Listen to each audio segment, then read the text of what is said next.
Hey everyone, and welcome back to Sip and Talk. I'm your host, Joe, back again with my amazing co-host, Sunny, for another deep dive into a topic that's both spooky and kind of fascinating. Dark side of our dreams. So speaking of dark sides, last night I had this crazy nightmare.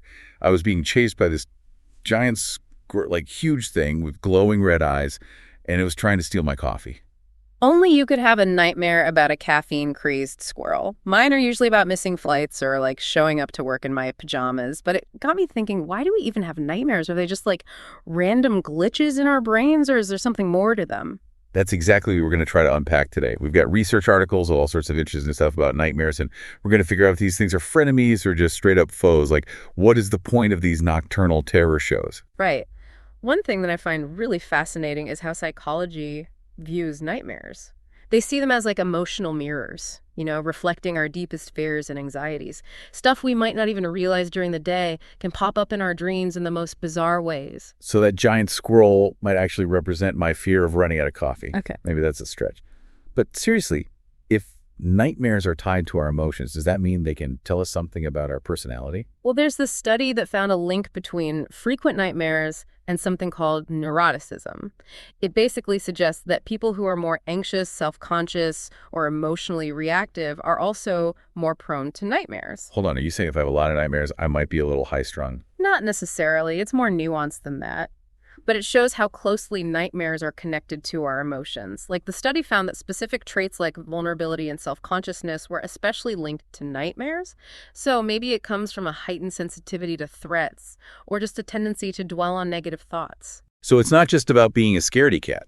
It's about how our brain processes stress and anxiety. That makes sense. But what about those times when nightmares feel so real, so intense? What's happening in our brains when we're trapped in that horror movie? That's where neuroscience comes in. During a nightmare, the amygdala, which is the fear center of our brain, goes into overdrive. But at the same time, the prefrontal cortex, which is responsible for logic and rational thought, that kind of takes a back seat. So it's like our brain is throwing a fear party, but nobody invited the logic bouncer. Exactly. And because of this imbalance, nightmares feel so visceral, so uncontrollable. It's like our emotions are running the show, and logic is stuck in the back trying to get a word in edgewise. Okay, so our brain is basically playing a cruel trick on us. No wonder we wake up feeling like we just ran a marathon through a haunted house. But here's a thought. If nightmares are so universal, do different cultures see them in the same way? Is my coffee-stealing squirrel terrifying Japan too? That's a great question. And it turns out cultural perspectives on nightmares are super diverse. In Western cultures, we tend to view them as personal, reflecting our individual anxieties.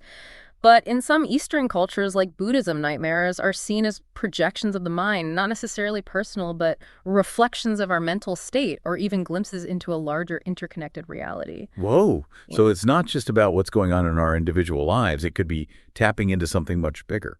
That's pretty mind-blowing. It really is. And think about it. If you're living through something like a pandemic or a war, those collective anxieties can definitely creep into your dreams. You might have nightmares about things you haven't personally experienced, but that are weighing heavily on everyone. So nightmares could be like a cultural barometer, reflecting the fears and anxieties of our time.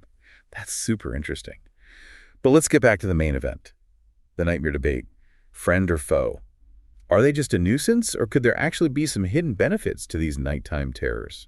Okay, so we've talked about how nightmares can be freaky, how they're connected to our emotions and anxieties, but could they actually be good for us in some way?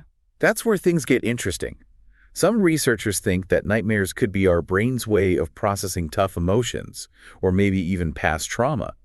It's like our subconscious is trying to work through these things even when we're asleep. So instead of just being scared out of our minds, maybe our brain is trying to help us heal. Yeah, it's a cool idea. It's kind of like the idea of exposure therapy, where you gradually confront your fears to get over them. Nightmares could be like a natural, although less controlled version of that, allowing us to face our fears in a safe space, even if it doesn't feel safe in the moment.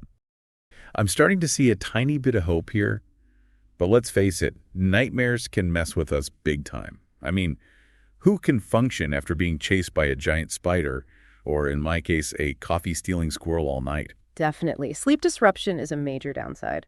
We all know how crucial good sleep is for our well-being, and nightmares can totally throw that off balance. It's like our brain is working against us, leaving us exhausted and unable to deal with the daily grind. And it's not just about feeling tired, right? Like if nightmares are linked to things like PTSD and depression, could they make those conditions worse?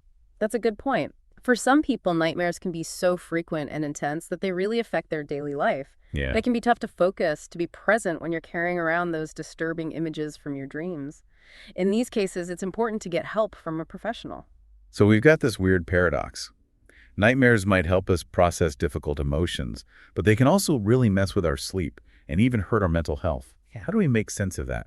It's a complex thing, and there's no one answer. It probably depends on the person, the frequency and intensity of the nightmares, the causes behind them, and how they affect daily life. But that's what makes this topic so interesting. There's still a ton we don't know about the human mind. Totally. It's like nightmares are this big mystery, and we're just starting to figure them out. Hey, speaking of mysteries, we got a question from a listener named Sarah.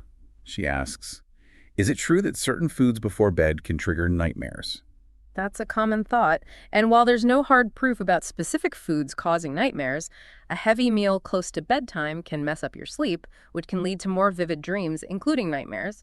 So that late-night pizza might not be the best if you're prone to nightmares. Maybe just a light snack then, like a few almonds or maybe a small cup of decaf.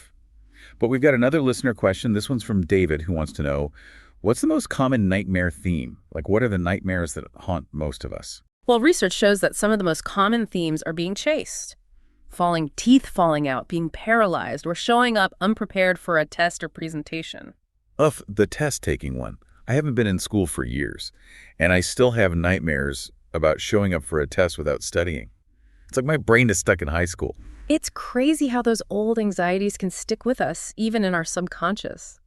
And what's interesting? While the themes themselves are pretty universal, the details can be totally different depending on our personal experiences and background. So my giant squirrel chasing me through a coffee shop could be someone else's terrifying clown encounter.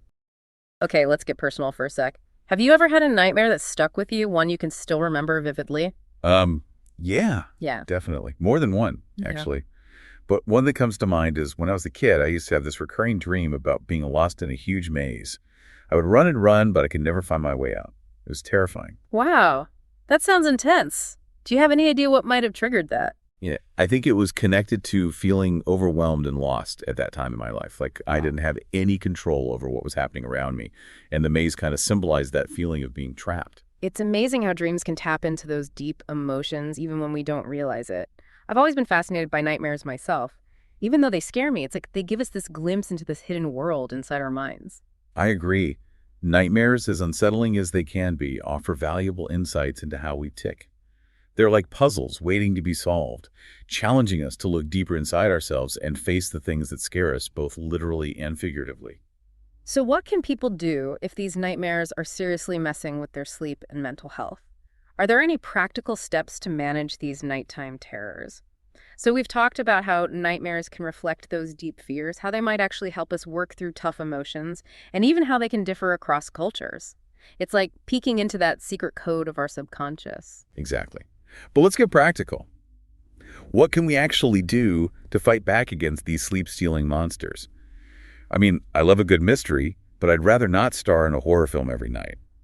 Well, first things first. If you're having nightmares a lot or they're super intense, it's always a good idea to chat with a doctor or a therapist. They can help you rule out any medical conditions or mental health stuff that might be contributing to the problem. So don't suffer in silence. Reach out to a pro if you need help. But what about things we can do ourselves? Are there any lifestyle changes that could help get rid of those bad dreams? Totally. Good sleep hygiene is super important.